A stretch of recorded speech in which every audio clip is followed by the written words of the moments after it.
Hello दोस्तों, स्वागत है आपका हमारे चैनल स्मार्ट एजुकेशन क्लासेस में। और आज का आपका वीडियो हमने जो 39वां वीडियो था उसमें पढ़ा था क्या कि भारत में नवजागरण, जिसमें हमने कई सभाएं पढ़ी थी। तो उनके कॉन्सेप्ट पढ़े थे। पार्ट 1 था और ये आपका पार्ट 2 है। ये आपकी सीरीज है एडेड जूनियर हाई स्कूल भर्ती, और आज इसका 40वां वीडियो है। इसके पहले के वीडियोज आपने नहीं देखे हैं तो प्लेलिस्ट का लिंक आपको डिस्क्रिप्शन में मिल जाएगा, वहाँ से जाकर आप देख लीजिएगा। और चैनल पर नए आए हैं तो चैनल को सब्सक्राइब करिएगा और बेल आइकन दबा दें, जिससे आपको आने वाले वीडियोज़ का नोटिफिकेशन मिलता रहेगा। वीडियो को लाइक करें, शेयर करें और कमेंट भी क्या करें कि वीडियो कैसा लगता है। ये सारी आपकी बुक्स हैं जिनसे आपको कंटेंट दिया जाता है ताकि आपका एक भी क्वेश्चन एग्जाम में न छूट सके। चलिए, सामाजिक एवं धार्मिक सुधार आंदोलन, ये आपका टॉपिक है नवजागरण वाला, पार्ट 2 है। चलिए शुरुआत करते हैं, प्रैक्टिस होगी अच्छी। 19वीं शताब्दी के धर्म एवं समाज सुधार आंदोलनों में ने जनसंख्या के जिस वर्ग को मुख्यतः आकर्षित किया था वह था आपका कौन सा? बुद्धिजीवी और नगरीय उच्च जातियां और उदार रजवाड़े। तो देखिए, सुधार आंदोलन में जो है ये वर्ग जो है मुख्य आकर्षित किए गए थे। चलिए, एक कथन दिया है कि 19वीं शताब्दी के सामाजिक धार्मिक आंदोलनों के कारण भारत का आधुनिकीकरण हुआ। कारण दिया है, सामाजिक धार्मिक आंदोलनों के मूल में बुद्धिवाद, वैज्ञानिक दृष्टिकोण तथा अन्य ऐसे विचार थे जो आधुनिकता के आधार माने जाते हैं। तो देखिए, ए व आर दोनों ही सही है और ए का सही व्याख्या जो है आर है। तो मतलब ये दोनों कथन सही हैं। इस प्रकार से स्टेटमेंट में भी आपको प्रश्न मिल सकते हैं। कुलीन जमींदार, नवीन धनवान व्यापारी, शिक्षित हिंदू मध्यम वर्ग तथा शिक्षित मुसलमान में से वह वर्ग जिसे सर्वप्रथम पश्चिमी सभ्यता ने प्रभावित किया था वो था शिक्षित हिंदू मध्यम वर्ग। ठीक है ना। चलिए, जैसे इसमें आपके ईश्वरचंद्र विद्यासागर होते हैं, राजा राम मोहन राय आते हैं, ठीक है ना। तो जो शिक्षित हिंदू थे वो इसमें आए थे। और भारतीय जागृति का जनक किसे कहा जाता है? राजा राम मोहन राय को कहा जाता है। इन्हें पुनर्जागरण का जनक भी हम कहते हैं। वही क्या है? पुनर्जागरण का पिता राजा राम मोहन राय। और राष्ट्रवाद का पैगंबर भी इन्हें कहा जाता है। और आधुनिक पुरुष किसे कहा जाता है? भारत का प्रथम आधुनिक पुरुष वो राजा राम मोहन राय को। इनकी काफ़ी अच्छी भूमिका थी हमारे हिंदुस्तान के लिए। इन्होंने जो है आपके ब्रह्म समाज, आत्मीय समाज की भी स्थापना की थी। तो वही कहा गया है, आत्मीय समाज की इन्होंने स्थापना की। चलिए, और ब्रह्म समाज की स्थापना कब की थी? 1828 में। राजा की उपाधि किसने दी थी इन्हें? अकबर द्वितीय ने। इनकी समाधि कहाँ पर है? ब्रिस्टल, इंग्लैंड में। चलिए, कलकत्ता यूनिटेरियन कमेटी और टेबरनेकल ऑफ न्यू डिस्पेंसेशन तथा इंडियन रिफॉर्म एसोसिएशन में से केशव चंद्र सेन का संबंध किससे है? तो वो है इनका टेबरनेकल ऑफ न्यू डिस्पेंसेशन तथा इंडियन रिफॉर्म एसोसिएशन की स्थापना से इनका संबंध है केशव चंद्र सेन का। बताइए, केशव चंद्र सेन ने और क्या किया था? तो इन्होंने जो है भारतीय ब्रह्म समाज की भी स्थापना 1866 कलकत्ता में की थी। भारतीय ब्रह्म समाज के संस्थापक केशव चंद्र सेन थे। और ब्रह्म समाज का सिद्धांत क्या था? एक ईश्वरवाद पर थे। और जो है राजा राम मोहन राय यानी कि बाल विवाह, सती प्रथा, पाश्चात्य शिक्षा तथा मूर्ति पूजा में से वह जिसका विरोध राजा राम मोहन राय ने नहीं किया था वो है पाश्चात्य शिक्षा का। ये पाश्चात्य शिक्षा जो अंग्रेजी शिक्षा थी उसके समर्थक थे। ब्रह्म समाज के बारे में सही कथन क्या है? कि इसने मूर्ति पूजा का विरोध किया, बिल्कुल सही की बात है। और धार्मिक ग्रंथों की व्याख्या के लिए इसने पुरोहित वर्ग को अस्वीकार किया। यानी कि जो ब्राह्मण होते थे वो काफ़ी उच्च माने जाते थे, तो इसका इन्होंने विरोध किया था कि भाई मतलब इनको भगवान ना माने, आपके जो धर्म ग्रंथ हैं उनको माने और आप स्वयं भी उनका अध्ययन कर सकते हैं। 19वीं शताब्दी के उत्तरार्ध में नव हिंदूवाद के सर्वश्रेष्ठ प्रतिनिधि कौन थे? वो थे स्वामी विवेकानंद जी। ठीक है ना। स्वामी विवेकानंद जी को जो है नव हिंदूवाद का सर्वश्रेष्ठ प्रतिनिधि माना जाता है।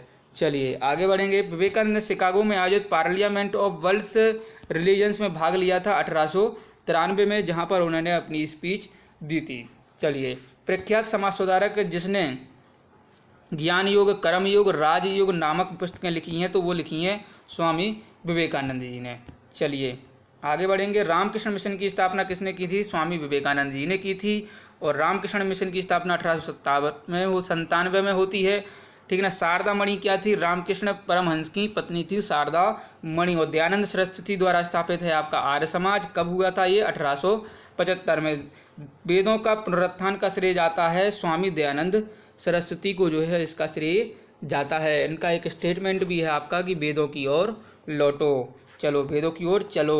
दयानंद सरस्वती ने कहा है। भारत का मार्टिन लूथर किसे कहा जाता है? स्वामी दयानंद सरस्वती को। सत्यार्थ प्रकाश की रचना किसने की थी? स्वामी दयानंद सरस्वती जी द्वारा की गई थी। सत्यार्थ प्रकाश पवित्र पुस्तक है आर्य समाज की, ये भी इम्पोर्टेंट है। शुद्धि आंदोलन का समर्थन किया गया था आर्य समाज के द्वारा। अच्छा शासन स्वशासन स्थापन नहीं है, यह किसने कहा था? स्वामी दयानंद सरस्वती जी ने कहा था। वह व्यक्ति जिसने सर्वप्रथम स्वराज शब्द का प्रयोग किया था और हिंदी को राष्ट्रभाषा माना था वो थे स्वामी दयानंद सरस्वती जी। तुलसीदास, राजा राम मोहन राय, स्वामी विवेकानंद तथा दयानंद सरस्वती का सही कालक्रम क्या है? तो सबसे पहले आपके तुलसीदास जी आए थे, उसके बाद राजा राम मोहन राय जी, फिर दयानंद सरस्वती जी और फिर स्वामी विवेकानंद जी। ठीक है ना, ये आप आसान से कर सकते थे। महाराष्ट्र में प्रार्थना समाज की स्थापना आत्माराम पांडुरंग ने की थी। किसकी स्थापना? जो है प्रार्थना समाज की स्थापना 1867 में और बम्बई में। चलिए, महाराष्ट्र में प्रार्थना समाज का मुख्य संचालक कौन थे? एम.जी. रानाडे। देव समाज के संस्थापक थे शिव नारायण अग्निहोत्री। 1873 ईस्वी में सत्य शोधक समाज की स्थापना ज्योतिबा फुले जी ने की थी और इनकी पुस्तक है गुलामगिरी। चलिए, पिछड़े वर्गों का उत्थान मुख्य कार्यक्रम था सत्य शोधक समाज का। चलिए, सत्य शोधक समाज ने संगठित किया था महाराष्ट्र की एक जाति विरोधी आंदोलन। ठीक है ना, महाराष्ट्र में एक जाति विरोधी आंदोलन। चलिए, वह बंगाली नेता जिसने सामाजिक धार्मिक बुराइयों का विरोध किया और रूढ़िबद्धता का समर्थन किया वो थे राधाकांत देव। शारदा स्वामी सत्संग के संस्थापक थे शिवदयाल साहब। और महाराष्ट्र का वह सुधारक जिसे लोकहितवादी कहा जाता है तो वो थे गोपाल हरि देशमुख। और महाराष्ट्र में विधवा पुनर्विवाह हेतु अभियान चलाया था विष्णु परशुराम पंडित ने। 19वीं शताब्दी के महानतम पारसी समाज सुधारक कौन थे? बहराम जी एम मालवारी। और the age of consent act पारित हुआ था 1891 ईस्वी में। The age of consent act है उसका प्रधान संबल प्रिंसिपल फोर्ट था सामाजिक और धार्मिक सुधार। उसने सामाजिक बुराइयों के निराकरण के लिए विधान निर्माण का सहारा लिया और बाल विवाह पर्दा प्रथा की उन्मूलन के लिए अविराम परिश्रम किया। सामाजिक समस्याओं पर राष्ट्रीय स्तर पर विचार विमर्श को प्रोत्साहित करते हुए उसने जो है भारतीय राष्ट्रीय सामाजिक सम्मेलन का उद्घाटन किया, जिसके अधिवेशन बहुत वर्षों तक भारतीय राष्ट्रीय कांग्रेस के साथ साथ होते रहे।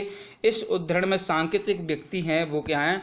महादेव गोविंद रानाडे या एम.जी. रानाडे जिन्हें हम कहते हैं, जिन्होंने इंडियन नेशनल सोशल कॉन्फ्रेंस की स्थापना 1887 मुंबई में की थी। ये स्टेटमेंट इतना महत्वपूर्ण नहीं है, केवल पढ़ने के लिए था। चलिए आगे है, भारतीय स्वतंत्रता आंदोलन के समय राष्ट्रीय सामाजिक सम्मेलन नेशनल सोशल कॉन्फ्रेंस का गठन किया गया था। इसके गठन के लिए उत्तरदायी कारण किया था कि भारतीय राष्ट्रीय कांग्रेस अपने कार्यक्रम में सामाजिक सुधारों को नहीं रखना चाहती थी, इसलिए प्रस्तुत उद्देश्य के लिए उसने अलग से संगठन बनाने का सुझाव दिया गया था। यानी कि कांग्रेस जो है समाज सुधार पर ध्यान नहीं दे रही थी, इसलिए ये संगठन बना था। सही कथन क्या है कि केशव चंद्र सेन के नेतृत्व में ब्रह्म समाज ने नारी शिक्षा के लिए आंदोलन चलाया था। विनोबा भावे हुए हैं, ये इन्होंने व्यक्तिगत सत्याग्रह चलाया था। ठीक है ना, पहले हुए थे। शरणार्थियों में काम करने के लिए सर्वोदय समाज की स्थापना की थी विनोबा भावे जी ने। और 1856 ईस्वी में कानून पारित हुए थे, वह क्या थे? धार्मिक असुविधा कानून तथा हिंदू विधवा पुनर्विवाह कानून। पश्चिमी भारत के डी.के. कर्वे का नाम जिस संदर्भ में आता है वह क्या है? स्त्री शिक्षा और विधवा पुनर्विवाह। चलिए आगे है, वह व्यक्ति जिसने विधवा पुनर्विवाह के लिए संघर्ष किया और उसे कानूनी रूप से वैध बनाने में सफलता प्राप्त मिली वो थी ईश्वरचंद विद्यासागर जी को इसमें सफलता मिली थी, जो है ठीक है ना, किसमें? हिंदू विधवा जो है आपका हिंदू विधवा पुनर्विवाह। और ये किस समय हुआ था? लॉर्ड डलहौजी के समय 1856 में। और सही कथन क्या है? 1829 ईस्वी में विलियम बेंटिक ने जो है सती प्रथा के कानून द्वारा अपराध घोषित कर दिया था। और 1856 एक सेकंड इसको जूम कर लेते हैं। 1856 ईस्वी में सरकार ने कानून बनाया जिसके अनुसार हिंदू विधवाएं जो है पुनर्विवाह कर सकती थी। 1875 ईस्वी में स्वामी दयानंद सरस्वती द्वारा आर्य समाज की स्थापना की गई थी। पहले क्या था कि विधवा मतलब पुनर्विवाह नहीं कर सकती, तो इसमें सुधार होना जो है जरूरी था। 1843 के एक्ट ही में गैर कानूनी बना दिया गया किसको? गुलामी यानी कि दास्ता को। और 1872 में नेटिव मैरिज एक्ट को पारित कराने में महत्वपूर्ण भूमिका निभाई थी केशव चंद्र सेन ने। चलिए आगे बढ़ेंगे। नेटिव मैरिज एक्ट पारित हुआ था 1872 ईस्वी में। बाल विवाह प्रथा को नियंत्रित करने हेतु 1872 के सिविल मैरिज एक्ट ने लड़कियों के विवाह के लिए न्यूनतम आयु क्या रखी थी? 14 वर्ष। और 1853 में जन्मे ये पश्चिमी भारत के पारसी थे। इंडियन स्पेक्टेटर तथा वॉइस ऑफ इंडिया के संपादक थे, एक समाज सुधारक थे और सम्मति आयु अधिनियम 1891 के पक्ष में प्रमुख संघर्षकर्ता थे। इन तथ्यों से संबंधित है कौन? B.M. मालाबारी। चलिए आगे, शारदा अधिनियम के अंतर्गत लड़कियों और लड़कों की जो है विवाह की आयु क्या थी? 14 वर्ष थी आपका किसके लिए? लड़कियों के लिए, और 18 वर्ष जो थी लड़कों के लिए। वर्तमान में कितनी है आपकी? 18 वर्ष और 21 वर्ष। शारदा एक्ट संबंधित है बाल विवाह प्रतिबंध से। थियोसॉफिकल सोसाइटी की स्थापना किसने की थी? Madam H.P. ब्लॉवत्स्की ने। चलिए, और भारत में थियोसॉफिकल सोसाइटी का सफलता मुख्यतः क्या थी? एनी बेसेंट के कारण मिली थी। राजा राम मोहन राय का संबंध है ब्रह्म समाज से। दयानंद सरस्वती जी का संबंध आर्य समाज से। विवेकानंद जी का रामकृष्ण परम मिशन से। और आचार्य महादेव रानाडे का प्रार्थना समाज से। Theosophical society Annie Besant. प्रार्थना समाज डॉक्टर आत्माराम पांडुरंग। आत्मीय समाज राजा राम मोहन राय। भारतीय ब्रह्म समाज केशव चंद्र सेन। और राधा स्वामी सत्संग का संबंध है तुलसीराम से। चलिए आगे है, वही चीज़ें हैं सारी, बस जल्दी जल्दी करना है। देखिए, प्रार्थना समाज आत्माराम पांडुरंग। यंग इंडिया गांधी जी का अखबार था। लोकहितवादी गोपाल हरि देशमुख को। सत्यशोधक समाज ज्योतिबा फुले। और रहनुमाई मज देवसन सभा ये जी थी आपकी नौरोजी फुरदौन जी। चलिए, ब्रह्म समाज की स्थापना कलकत्ता में होती है। मानव धर्म समाज सूरत में। आर्य समाज की स्थापना बम्बई में। और नवदा उल उलमा की लखनऊ में। सत्यशोधक समाज ज्योतिबा फुले से संबंधित है।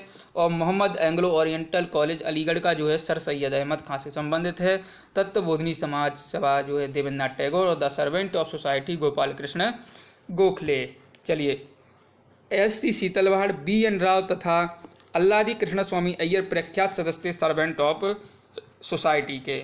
और सर्वेंट ऑफ सोसाइटी जो है की स्थापना की थी गोपाल कृष्ण गोखले ने। बहुजन समाज का संस्थापक कौन था? मुकुंदराव पाटिल। और नाडारों द्वारा मंदिरों के प्रवेश के अधिकार की मांग की प्रस्तुति के कारण 1899 ईस्वी में भयंकर दंगे हुए थे। कहाँ पर? तुरुनेल वैली में। और बाल गंगाधर तिलक लोकमान्य तिलक के नाम से प्रसिद्ध हुए जब उन्होंने शिवाजी और गणपति उत्सव महाराष्ट्र में शुरू किए थे। यदि भगवान अस्पृश्यता को सहन करते हैं तो मैं उन्हें कभी भगवान नहीं मानूंगा, ये कहा था आपके बाल गंगाधर तिलक जी ने। और ये कभी जो है आपके INC के वो अध्यक्ष भी नहीं बन पाए थे, नेशनल कांग्रेस के, ठीक ना। काफ़ी प्रयास तो हुआ लेकिन ये नहीं बन पाए क्योंकि गांधी जी नहीं चाहते थे। राजा राम मोहन राय ने क्या कहा था कि यह कहा कि हिंदू धर्म का शुद्धतम रूप उपनिषदों में निहित है। केशव चंद्र सेन क्या कहते हैं? उन्होंने कहा कि ब्रह्मवाद को विश्व धर्म बनाना चाहिए। दयानंद सरस्वती जी ने क्या कहा था? हिंदू धर्म की पहचान वेदों में संस्थापित धर्म से की। देखिए, सारी चीज़ें जो है किताबों में दी गई हैं। रामकृष्ण परमहंस क्या कहते हैं? इस पर जोर दिया गया कि ईश्वर तक पहुंचने के कई मार्ग हो सकते हैं। चलिए, समाज सुधारक जो संस्कृत भाषा में प्रवीणता के लिए जाने जाते थे वो थे दयानंद सरस्वती जी, ईश्वरचंद्र विद्यासागर और राजा राम मोहन राय।